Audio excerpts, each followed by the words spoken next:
The following is a special presentation of Tony Kurre Radio.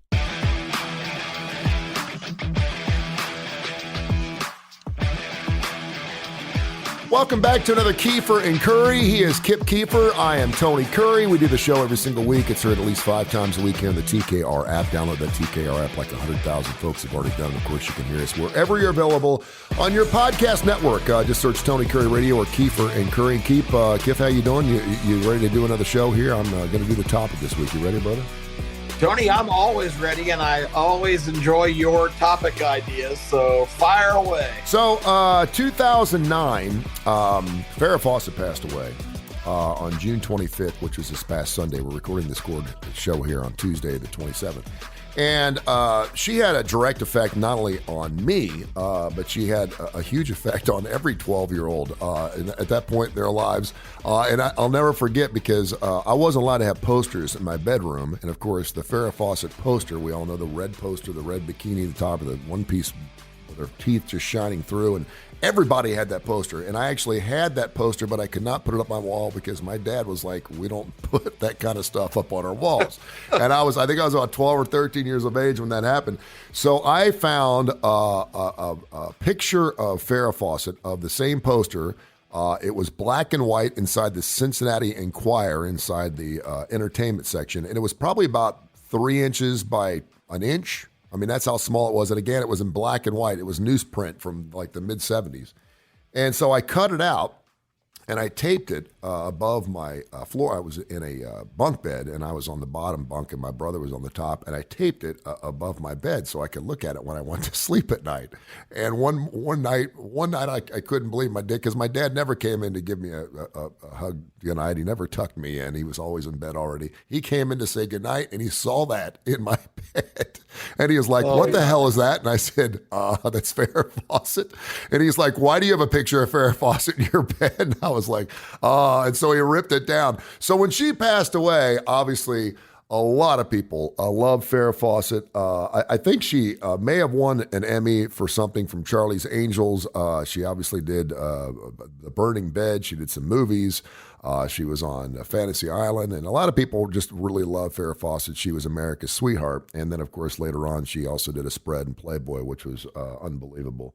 But she passed away this past Sunday on June 25th. And the only reason we don't remember that is because on that same day in 2009, unbelievable, Michael Jackson also passed away. And so imagine you're going into, say you're Lester Holt, you're going into NBC Nightly News, and you're getting ready to break the story about Farrah Fawcett, and then Michael Jackson passes away like less than 2 hours later, and you're like, okay, where are we going with this? She didn't get anything on that particular news cycle day because Michael Jackson, obviously the king of pop, had won that thing. So I was trying to think, and obviously both those deaths had a huge impact on my life.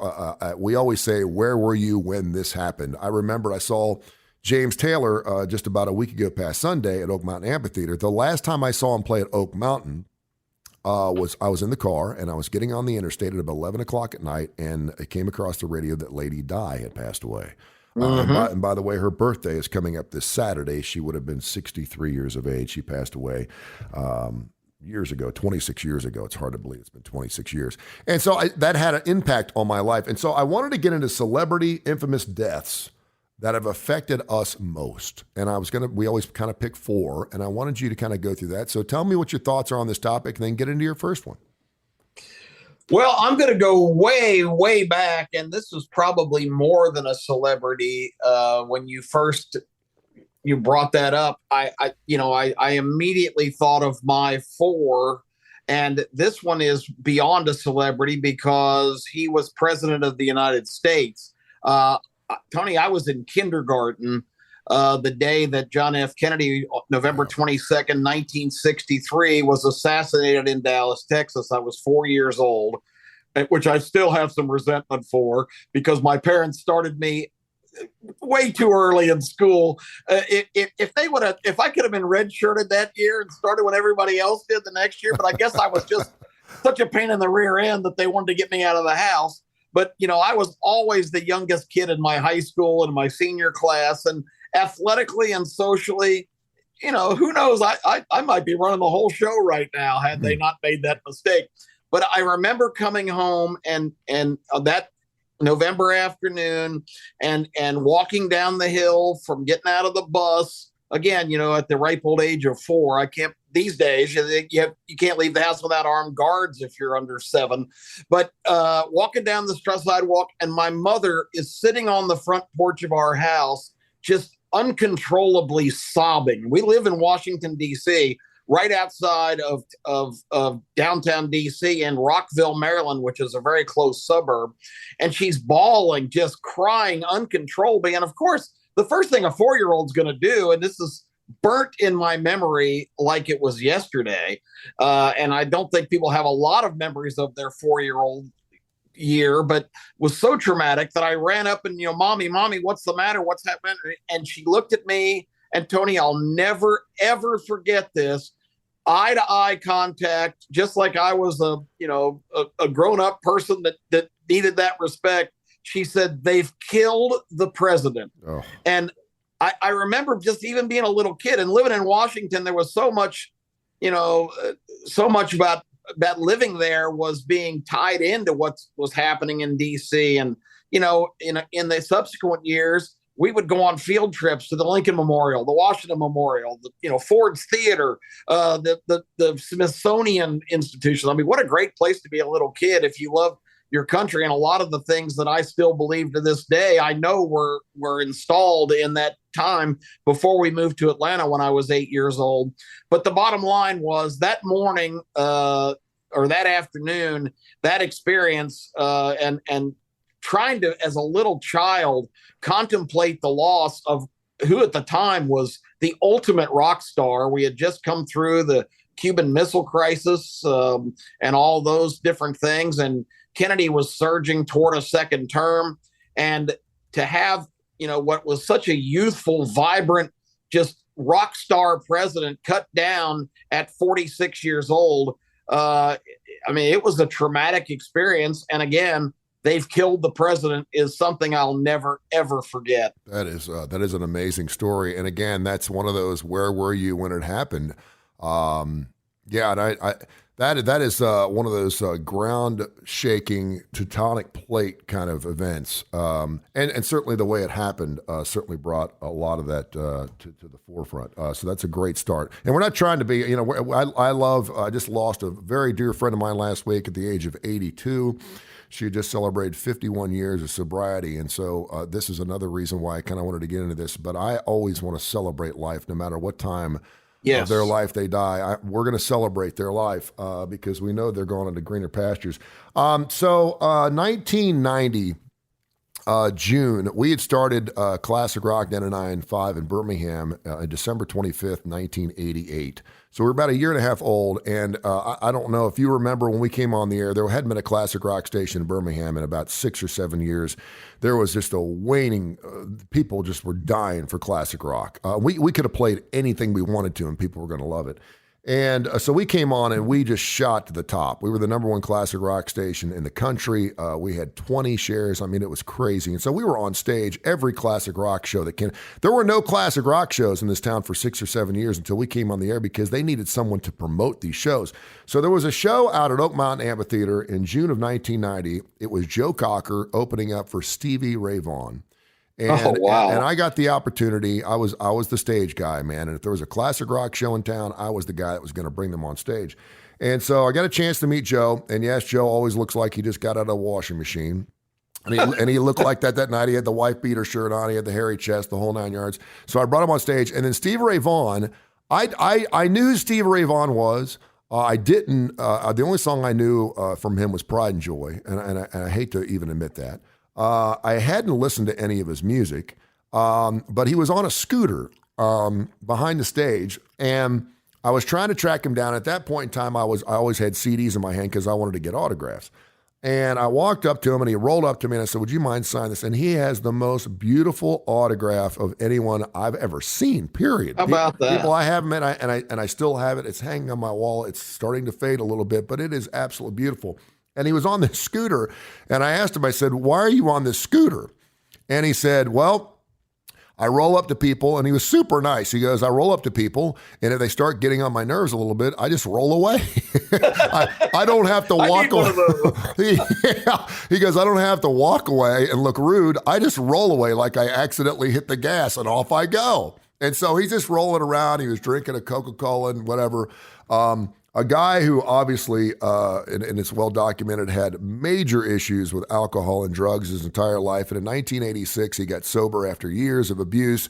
And wouldn't you know it, right after that, he is headlining Madison Square Garden for 3 consecutive nights. He played the Beale Street Music Festival. He was the headliner there in 1989.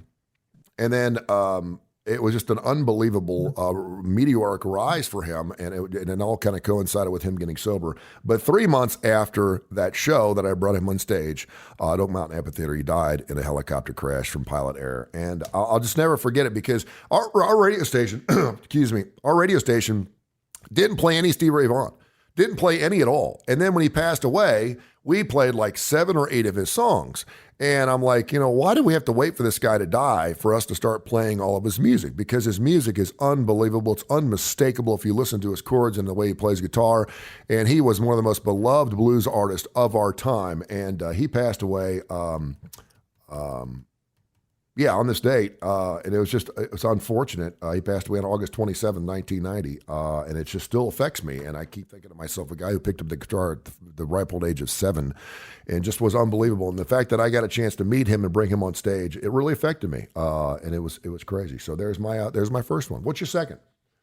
Well, it's funny that because this is along similar lines, and this is a person that I had made reference to in an earlier Need to Know episode that I did here on Tony Curry Radio.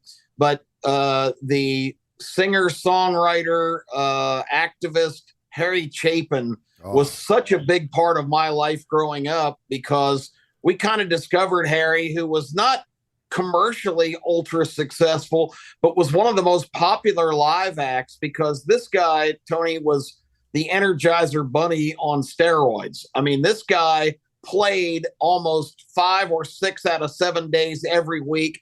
And by the end of his career and his untimely demise, Harry Chapin was playing more than half of his shows as benefits. He was involved in so many causes, so many humanitarian situations. And the show on Need to Know that I did about Harry was how the perception, when you hear political discourse these days and the quote progressive or woke or whatever you want to call it, leftist perspectives, people refer to them as liberals.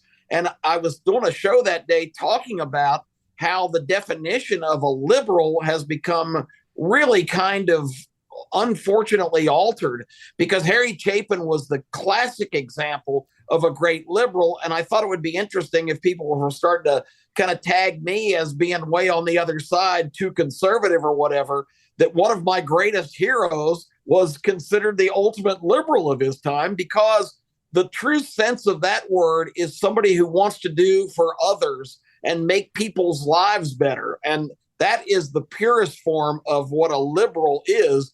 And Harry Chapin was just unbelievable. His music, he was underappreciated as an artist. He was a fabulous singer-songwriter. There are so many Harry Chapin songs, if you just listen to the lyrics, I mean, they resonate completely to this day. And Harry was going, as I mentioned, 1,000 miles a minute every day, like he knew that he had time that he had to maximize. Haunting lyrics in one of his latest songs called There Only Was One Choice. He talks about his possible demise and how thankful he is every morning to wake up. So it's almost like one of those eerie things where he just knew he didn't have very much time. Insiders on Capitol Hill, he came and just knocked on doors of congressmen and even basically bullied President Jimmy Carter at the time into creating a foundation that he was on the actual board, not an elected official, but Harry Chapin was on the Presidential World Hunger Council because that was his biggest issue. He could not understand, as I don't now. I still see commercials talking about how many Americans are starving. and how many children won't have any lunch during the entire summer because school's closed. That's unacceptable, Tony. Hunger should not be a problem. That was what Harry was really fighting against. But his schedule had become so frenzied. He was always jumping on a plane and flying somewhere to do a benefit or go support a cause. And in 1981, on the Long Island Expressway, he either had some kind of seizure or passed out, maybe just fell asleep at the wheel, but all of a sudden his car veered into like 5 lanes of traffic over and was slammed by a big rig truck, and Harry was killed on the spot at the age of 38 years old, really at the height of his effectiveness and his popularity as an artist. And I told the story, and I'll wrap this up, but I had just begun being the track announcer, the voice of Southland Greyhound Racing in Memphis, which was the largest, most successful Greyhound track in the world. And at 21 years old, I was the man on the mic and did some radio programming. I bolted from interning in Atlanta, had the opportunity to get that job. My dad was associated with a lot of the executives there. We had this weird guy who was named Binocular Bill, who was a huge player, big gambler on the races, and so big they gave him this little, not really an office. It was kind of like in the boiler room or something on the steps on the way up to the judges stand where my announcer's booth was. I'd never spoken to the guy, never had any kind of exchange at all. We passed on the steps a few times. I was walking up the steps that day in July 1981, and he was coming down. And right when we kind of reached the point where we intersected, he looked up at me and said, "Harry Chapin died in an accident today." And I was just astounded by that news, because this was a guy, literally, Tony, that my friends and I saw in concert. We went wherever he was playing, probably 40 times in about a 12-year period. We saw Harry Chapin performances everywhere throughout the Southeast. But to have the news delivered from a guy that I had no relationship with, had never had a conversation with, that's still one of the most eerie, inexplicable things that's ever happened to me. Binocular Bob is the one who told me about Harry's demise.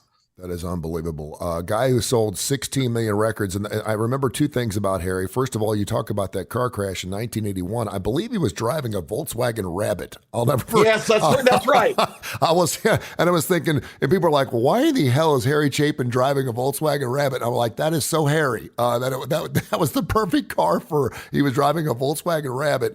And the other thing is while Cats in the Cradle is obviously one of the most incredible songs, you still hear it. It's still, I cannot turn it off. It's like watching Forrest Gump. Every time I hear it, I go, I've heard it. Yeah. I can't turn it off.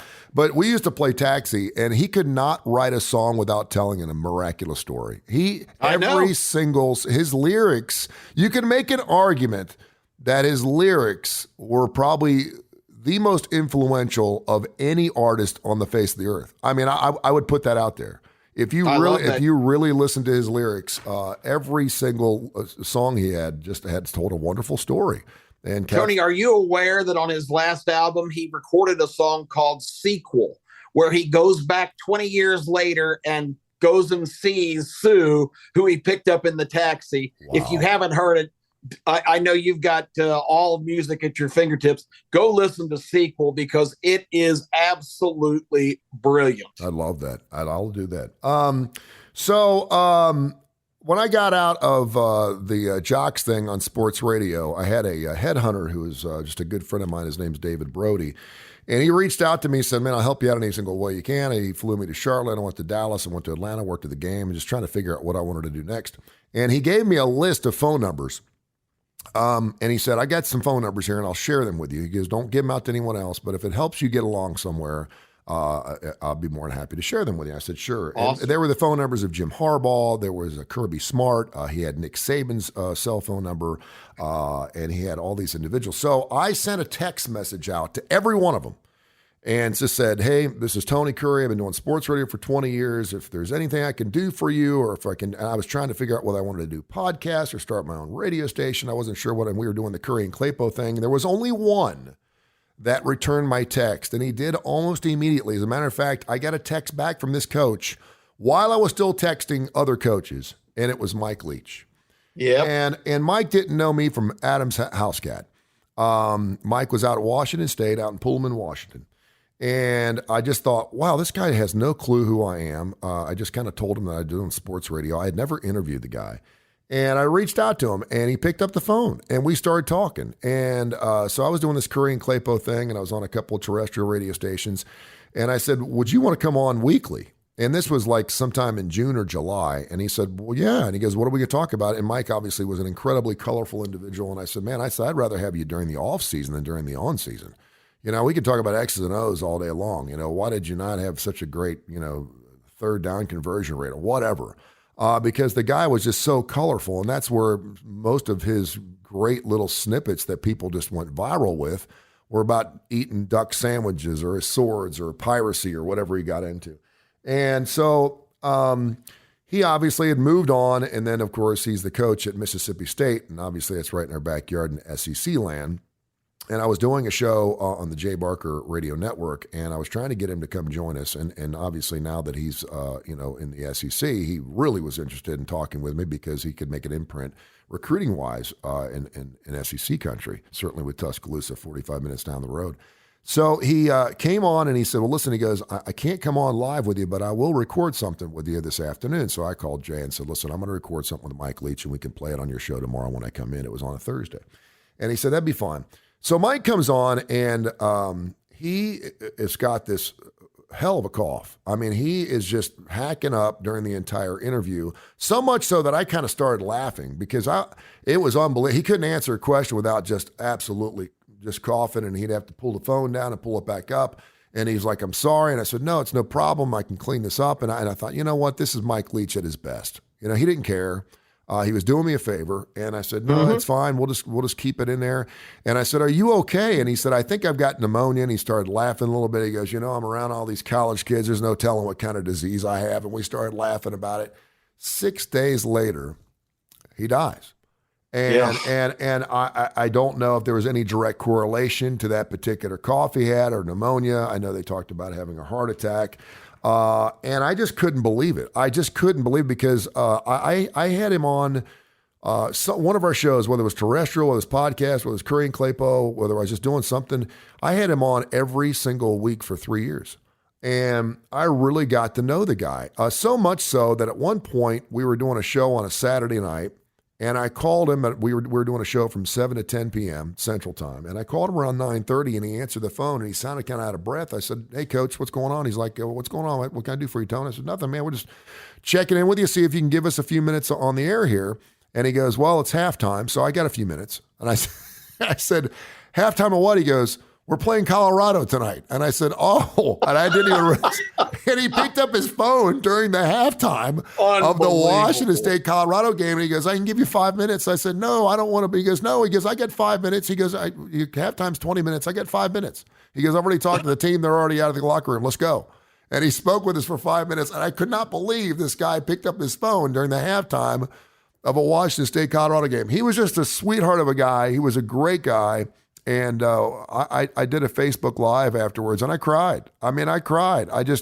And not so much because I knew the man, but because he was so sly and beautiful with his time, and he was the only guy that returned my phone call. And I thought, man, I wonder how many other people he affected that way. And so that was another guy that really affected me as far as in a celebrity or infamous death. So there you have it. Such an unusual guy, Tony, because he was interested in everything and had an opinion on everything. He was a voracious reader. Reader. Loved to read. I know you're familiar with this, but I love the aspect of his time at Washington State where they thought, somebody was wise enough to say, this guy is so interesting. And I forgot exactly what the course was, but it was something about warfare strategy as it applies to football or something along those lines, because he was such an expert on everything that ever happened. And they thought, well, we'll just let him teach a class in that, in the summer quarter or semester or whatever it was. And that might be something that students would want to take as an elective. It wasn't a credit. 50,000 students signed up to be in that class, which was just ridiculous. And of course, they only could take, 100 or whatever. But that says it all about what a just an infectious personality Mike Leach has. And I remember just being stunned the night that happened as well, because this guy was so colorful and such a different kind of animal. And, all that last season, as you mentioned, Terry and I talked about it a bunch on our football show, how he was constantly struggling with respiration and the cough in all of his press conferences. He just seemed like he was really battling something. So it wasn't, I guess, stunning when it happened, but it was totally just heartbreaking, because this was one of the real eclectic, interesting, great guys we've ever dealt with. He was 61 years of age, and when that Auburn job opened up, everyone thought maybe he was going to be taking that job, and they thought, would this be a good fit down there? And obviously he's like, no, I'm happy here at Mississippi State. And I think he would have probably stayed there for the rest of his life, but he was a great guy, and he was a character for sure. Who's your third person? Well, I'm going to kind of combine my third and fourth because they happened almost consecutively. Okay. In a corridor in 1977, right out of high school. I had been whisked away. My dad had been transferred from Atlanta to Memphis. My folks had divorced about 5 years earlier. And this is in the early 70s when that really didn't happen very often. So that was kind of a big thing that I was trying to deal with and come to grips with, but had really become estranged from my dad because I left under circumstances that were basically very narcissistic and hooked up with somebody much younger, and, kind of the classic story that's cliche now, but back in that era just wasn't as prevalent. But my dad reached out to me and asked me about my college plans late in my senior year at high school, and really made a big sales pitch for me to come to Memphis and go to Memphis State and live with him, because he was going to get a big break, of course, financially. And the incentive for me was, if I came to Memphis State, he would buy me a car. And that was a deal. That was a deal clincher. That's a good one. Of course, the sad part of that story, Tony, is I didn't get a Firebird or a Camaro. My dad was the regional manager for Johnson Wax, and I got a big green station wagon that had been a salesman car to carry. So that was my first car. So that part of the deal, but I didn't care. I had wheels. I was 17 years old at the time. Once again, I was ahead of the curve in terms of my where I should not have been in college at 17, but I was. But anyway, going to Memphis that first year, 76 and into 77, really became immersed in that culture. And because of the racetrack, there was a lot of guys that hung out there that sat in this kind of private room where my dad sat and my future father-in-law. I met my wife and the mother of my children through that experience. But a lot of these guys were members of the, quote, Memphis Mafia. And they were guys that were Elvis's, kind of crew, the guys he hung out with, the guys that went on the road and set up his shows, all the guys that, he had been friends with for a long time. You'd mentioned Jerry Lee Lewis a few weeks ago on our program. And a lot of those guys were in that group. So kind of immersed in that society and just routinely riding up and down the road over in that part of town. You would go by Graceland, and Elvis actually lived there. I mean, Elvis was still performing, had gotten kind of rotund and unhealthy looking, but he was still, but by the image makers, he was still, heavily involved in karate and working out, and he was obsessed with law enforcement like a lot of people. He would ride along with the sheriffs, and so he still was kind of putting out that macho image.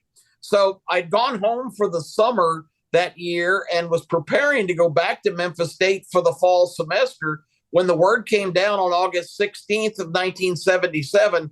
After being around all of that, Elvis's death was absolutely stunning. Yeah. Nobody saw that coming. Nobody expected it.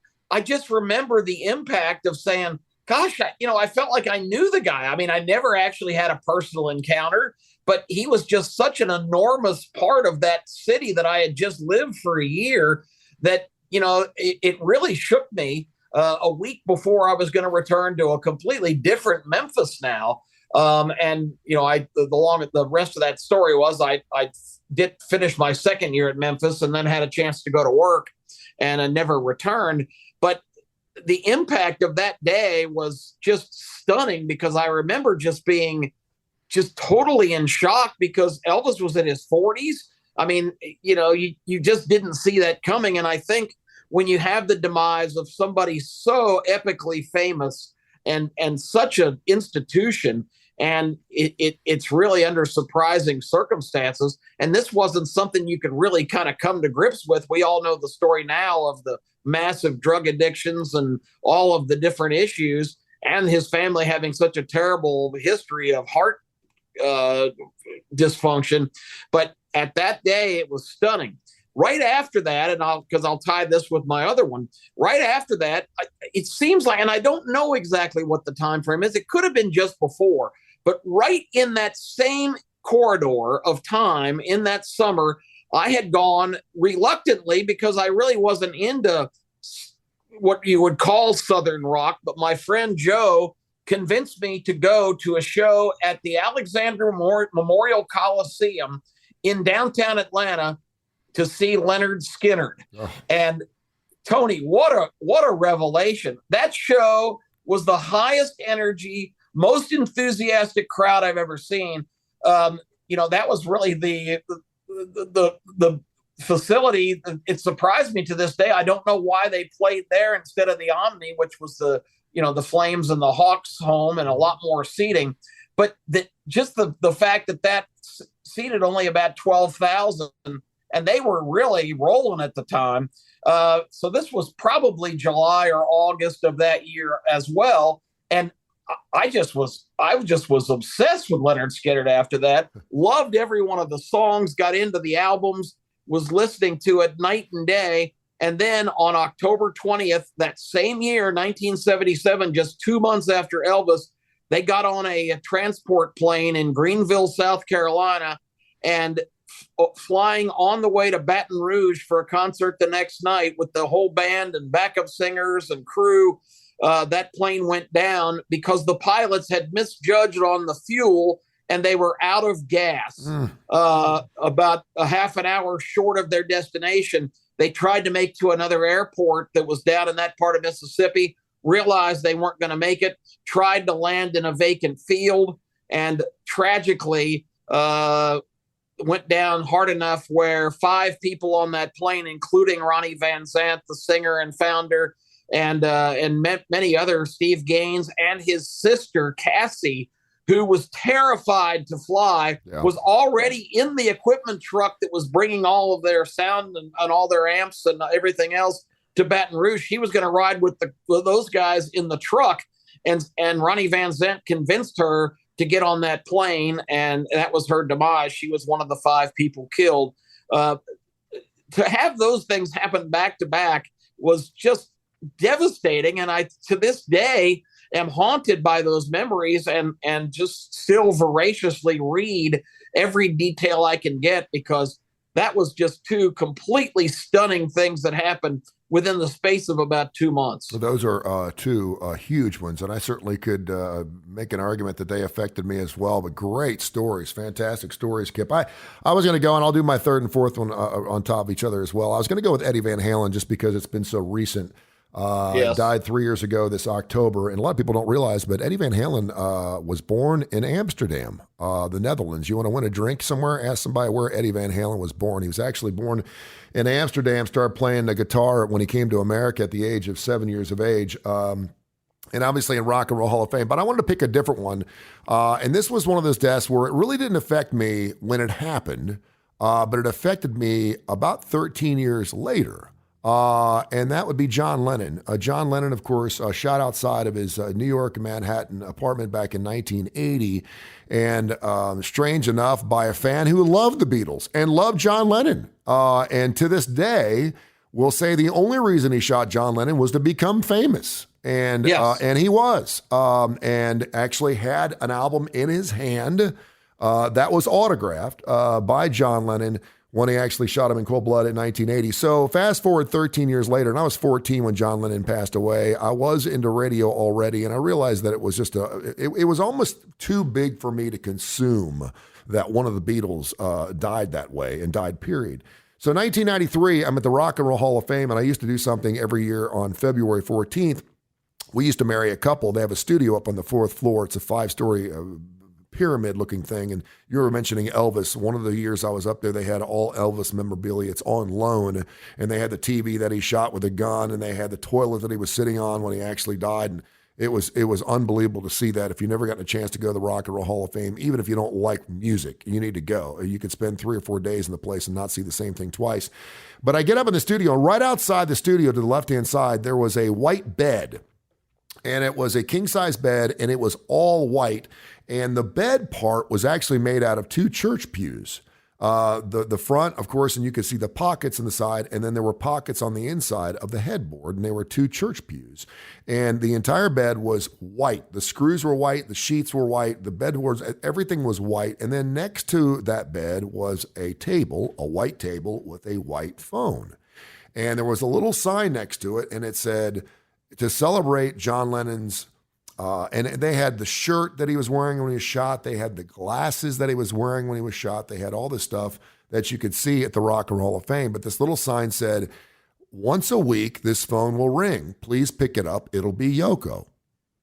You can talk to Yoko. And I was like, oh my wow. goodness. Well, you know, I'm a blessed man, and everyone's like, you know, how do these things happen to you? Why are you always in these situations? I walk out of the studio and that phone rings, and I got so nervous.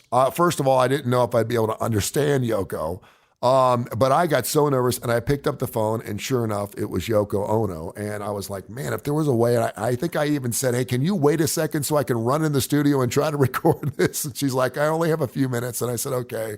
And I spoke with Yoko Ono, and I didn't even know what to ask her. I just told her, I said, I really appreciate the fact that she loaned all of this memorabilia to the Rock and Roll Hall of Fame so that true Beatles and John Lennon fans could actually see all these things. And they had John Lennon report cards from his 3rd and 4th grade. I mean, it was unbelievable. So that was probably one that really affected me, but it did 13 years after his death. Finally, and then we'll wrap this up. And I was trying to figure out who my 4th is going to be, and I'm going to make it a group of people. I love radio, and I know you love radio too. And I love everything about it. And something, whenever I get interested in something, I love to learn the history of it. And I know you're a history buff too. So when I got into radio, you know, we had to take meter readings every hour. You had to have a license. You had to take a test in order to get a radio license. Now anyone could be on the radio. And I was into Marconi, and I was into Rudolph Hertz, and I was into Tesla. I was into all the guys that really were the frontiers or the trailblazers for this industry that I call my career. And I would like to recognize all the radio personalities that we've lost.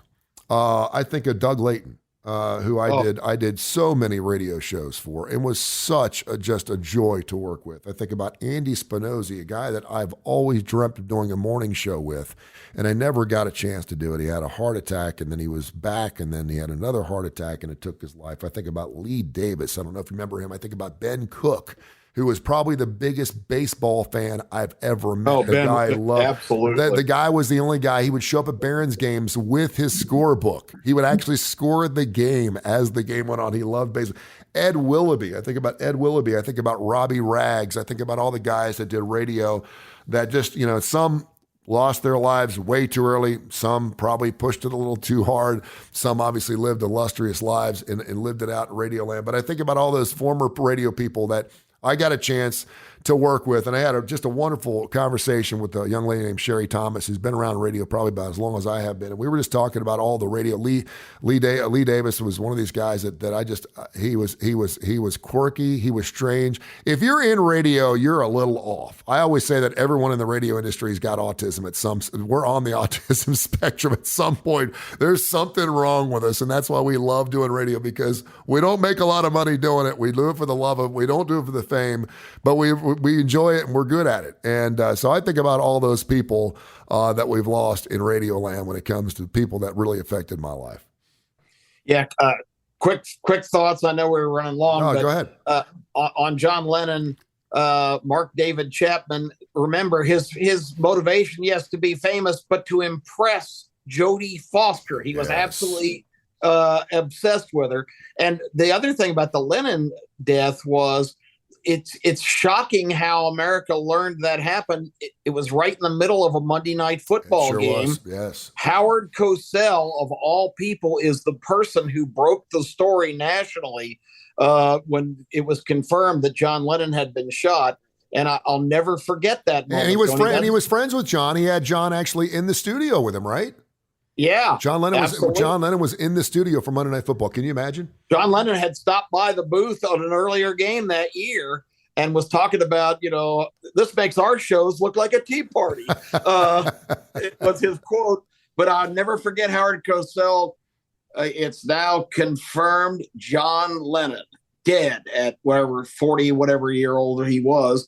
But to hear it from Howard Cosell was amazing. And great tribute to so many fantastic names. I had the chance to work with Lee Davis, who, like you said, was a really unique guy.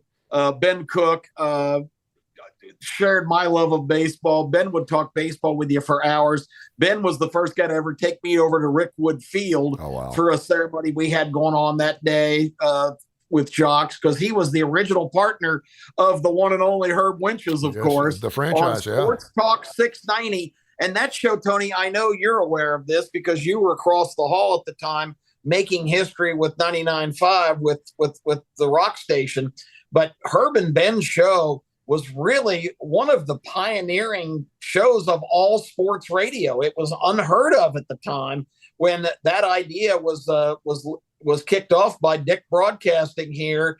Herb and Ben were the original show on Sports Talk 690. And as a young broadcaster, being able to fill in when one of them was out was one of the great experiences and really one of the great memories of my life. Because Ben, what a terrific guy. We went to Rickwood Field and they were letting us actually throw to a catcher off the mound. And I was still kind of a young guy and was a pretty good baseball player. I was bringing it. And Ben was impressed. He goes, "Man, you could really bring it up there." And I told somebody this story just the other day. That's one of Ben being such a baseball aficionado. That was one of the best compliments I ever had. But I also did a Saturday morning show that followed Doug and John Ed Willoughby, who were on from 6 to 10. And it was the most hilarious show of all time because they had no content. It was just a running infomercial from deals. It was 2 hours of all commercials. They would mention one sentence. "Hey, did you see that game last Monday night? Well, if you did, you were probably watching it at Lavoie's." And I'm like, what in the world? It was one long. It was awesome. So dry cleaners. They had deals with everybody in town. That is hilarious. That was so good. I miss those guys. And you talk about Herb Winches. He used to call himself the franchise. That's a man I went to 4 different Olympics with. I mean, I betted with that guy in Barcelona when he got shingles in Barcelona. I betted with him when we went to Albertville, France. I betted with him when we literally betted with him in Atlanta.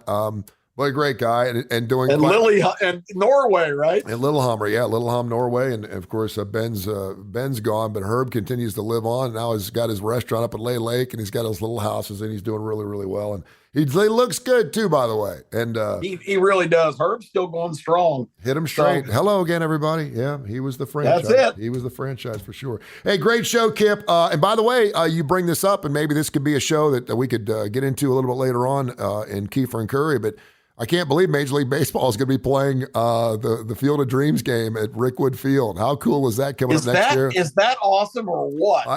And I was just telling my son a week before they announced that about Rickwood Field, and I told him what part of town it was in. He was like, "Really?" And I was like, "Son, it's the oldest ballpark in the United States of America." And I said, "That thing has been on its last leg for so many years." And I said, even the Barons, I don't think are doing any games out anymore, but they will pick it back up next year. But I said, when you walk through that ballpark, you feel the history. I mean, it's like, I've never walked through the White House, and I can just imagine knowing that Abe Lincoln and all these presidents have walked through the hallways. But when it's almost like going to the Mount of Olives. I mean, it's like I don't even know how to describe it. And I looked in every nook and cranny of that stadium. I spent 6 hours just trying to find a piece of history. I wanted to find a baseball card or writing or something that was sketched on a wall or something. And the fact that Willie Mays, of course, at the age of 92, is going to be recognized with that game, I think is going to be, and it's super stinking hot. It is small, but man, you don't even think they're going to be wearing the wool jerseys and stuff, and it's just going to be super cool to see that happening. So we could certainly talk about that. That's going to be awesome. Yeah, I'm glad the whole country is going to get a glance at that, because a lot of folks aren't familiar with its history. My son actually played some tournament games there, and so it's a big thrill from him to see that announcement. I walked around the whole stadium like you. I went up in the press box. There are tons of framed photos, signed photos of some of the most astounding stars that ever played the game that played at Rickwood Field. Yep. Guys like Satchel Paige and Josh Gibson, even Reggie Jackson, you think of more of a modern day guy. The Barons played there. That was their home park for right up until the time when they moved downtown. So great stuff. All right, man. We'll do it again next week. For Keefer and Kurre, make sure you check out and get the TKR app. You can hear this show at least 5 days a week. And, of course, wherever you get your podcasts, we're available on every major industry out there. Tony Kurre Radio. Just pull up Keefer and Kurre. You can listen to our shows. It says Keefer and Kurre with a big old microphone. We'll get after it right here. Until next week, we thank you for listening. This has been a special presentation of Tony Kurre Radio.